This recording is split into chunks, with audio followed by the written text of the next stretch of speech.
علاقائی علامتیں وہ علامتیں ہوتی ہیں جن کا تعلق کسی مخصوص خطے سے ہو، جیسے ہیر رانجھا، شیریں فرہاد، رومیو جولیٹ وغیرہ۔ اردو ادب میں ہیر رانجھا اور شیریں فرہاد بہت زیادہ استعمال ہوتی ہیں۔ اسی طرح اگر ہم انگریزی ادب کو دیکھیں تو اس میں رومیو جولیٹ کا بہت ذکر ہے۔ شخصی علامت وہ ہوتی ہیں جن کی تخلیق کسی شخص کی اپنی ذات کی مرہون منت ہو، جیسے تنہائی فیض احمد فیض کے لیے، اور اندھا کباڑی نون میم راشد نے اپنی نظموں میں ان کا بہت زیادہ تذکرہ کیا ہے۔ تو شخصی علامت وہ جس کی تخلیق کسی شخص کی مرہون منت ہو۔ اچھا، علامہ اقبال نے اپنی شاعری میں جن علامات کا ذکر کیا ہے، ان کے ہاں شاہین، لالا، جگنو، ستارہ وغیرہ یہ علامات کثرت سے استعمال میں آئی ہیں۔ اگر ہم علامتی افسانے دیکھیں تو اردو کے ابتدائی چند اہم علامتی افسانے یہ ہیں: احمد علی کا میرا کمرہ، منٹو کا ٹوبہ ٹیک سنگھ اور پھندے، عزیز احمد کا صدیاں، کرشن چندر کا غالیچہ وغیرہ۔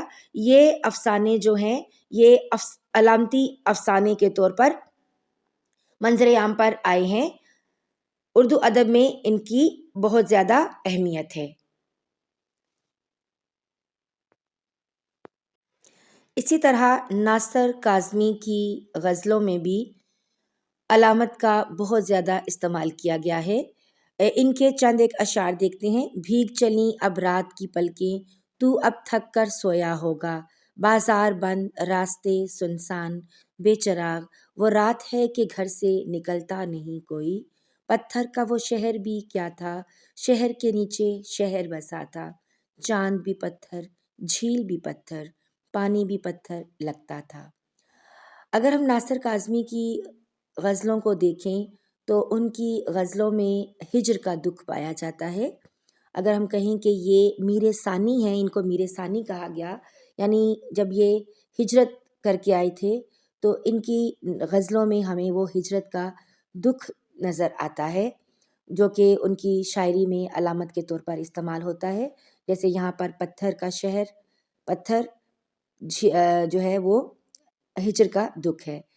فیض احمد فیض کی چند علامتی نظمیں صبح آزادی وغیرہ، نون میم راشد کی چند علامتی نظمیں یہاں پر ہیں: زنجیر، انتقام، اندھا کباڑی وغیرہ۔ تو ہم نے پہلے بھی تذکرہ کیا کہ علامت جو ہوتی ہے کسی کنکریٹ آبجیکٹ کو ابسٹریکٹ آبجیکٹ میں جو ہے وہ بدلتی ہے۔ کلاسیکی شاعری میں شیخ، وائز، ساقی، صنم، گل، بلبل، قفس، برگو آشیاں، دشت و جنون، بہار، مہکدہ، سبو، جام، یہ اسی طرح شاہین، لالا، جگنو، یہ سب جو ہیں یہ علامات کے طور پر یہ الفاظ جو ہیں وہ استعمال ہوتی ہیں۔ تو بیٹا آج کی اس ویڈیو میں ہم نے علامت نگاری، علامت کسے کہتے ہیں کہ علامت نگاری علم بیان کی ہی ایک قسم ہے، اور ہماری شاعری میں علامات کا بہت استعمال ہوتا ہے۔ اگر ہم یہ کہیں کہ اردو شاعری میں سے علامات کو اگر ہم نکال دیتے ہیں تو باقی صرف الفاظ بچتے ہیں۔ مطلب کہنے کا یہ ہے کہ شاعری جو ہے وہ علامات کے بغیر ممکن ہی نہیں ہے۔ ٹھیک ہے، تو جیسے فیض احمد فیض کی ان نظموں کو ہی دیکھ لیجئے: اے دل بے تاب ٹھہر، کتے، بول، ملاقات اور صبح آزادی۔ یہ تمام نظمیں جو ہیں اس میں وطن سے محبت جو ہے وہ جھلکتی دکھائی دیتی ہے۔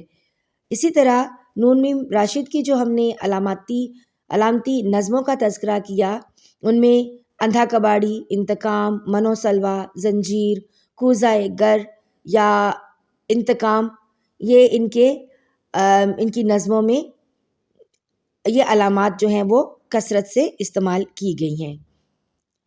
پھر ہم نے علامتی افسانے کا تذکرہ کیا، تو اردو ادب میں چاہے وہ افسانہ ہو، چاہے وہ غزل ہو، چاہے وہ نظمیں ہوں، اس میں علامت نگاری جو ہے وہ ضرور استعمال ہوئی ہے۔ کہیں نہ کہیں علامت نگاری جو ہے وہ اس کا استعمال ضرور ہوا ہے۔